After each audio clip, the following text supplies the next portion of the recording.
The phone rang at 3:04 a.m. Her voice trembled. "Daddy, the man in my room is here again. He's smiling." I was out of bed before she finished. The drive back from work blurred into a smear of streetlights and blacktop. My daughter's window was lit, pale blue against the night. Inside her room she sat curled on the bed, clutching her stuffed bear. Her eyes were huge, wet, frantic. "He's in the closet," she whispered. I opened it. Empty. The smell of lavender detergent and dust. Nothing else. I sat beside her. My hand on her shoulder felt like paper. "You're safe," I said. The lie tasted metallic. Then I heard it. A sound that didn't belong. Crawling. Under the bed. Slow. Wet. Like someone dragging a hand across wood. I bent down, heart hammering. Nothing but shadows. My own reflection in the glossy floorboards stared back, warped. She gripped my arm. "He comes when Mommy's not here," she whispered. The words hit me like a code, a key to a door I'd refused to open. My wife worked nights now, long hours, new clothes, new perfume.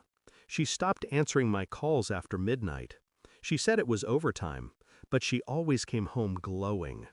I started piecing things together. My daughter's sudden nightmares, the locked closet, the new family friend she mentioned only once, then denied. I kissed her forehead, tucked her in, walked out calm, but inside something shifted, like a trap snapping shut. Days blurred, nights became surveillance. I installed a small camera in her room, another in the hallway, not for ghosts, for evidence. I scanned my wife's phone records, strange numbers at 2 a.m., hotel receipts hidden in email drafts.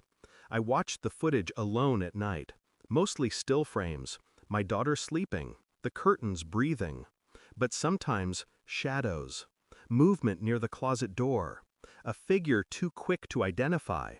I slowed the video frame by frame. Male, broad shoulders, a hand brushing her hair. My pulse slowed instead of spiking. The cold came back. I knew that outline. It wasn't a stranger. It was her new business partner, the one she swore I'd never met. The man under my roof. The man under my daughter's bed. I gathered the evidence the way I used to assemble intel overseas, methodically, without mercy. A week later, my wife left for her shift. The man arrived 20 minutes later. He walked through my front door with a key, straight to my daughter's room. I stood in the hallway, invisible, recording everything. He whispered things as he tucked her in, soft, manipulative. My daughter lay stiff, eyes wide. I didn't move, not yet. Later that night, I confronted my wife with the footage. No shouting, no theatrics. Just a phone screen slid across the table. She watched herself reflected in the glass as the man entered our daughter's room. Her face drained to ash. "It's not what you think," she whispered. I stared.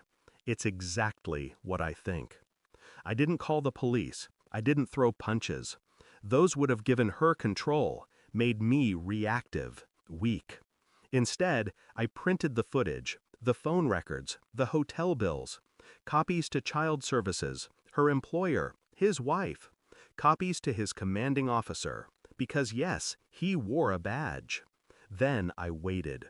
By the end of the week, his career was gone, her job suspended, investigations opened, restraining orders filed, frozen accounts. Their names turned to poison in search engines overnight.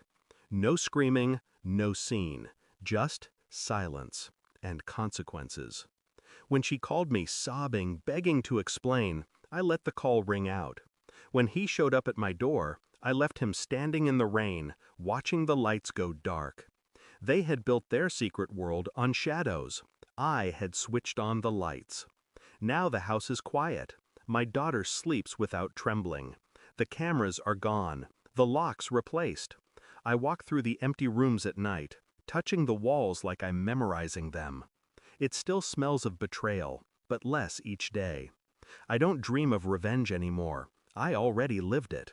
And I didn't need blood to do it.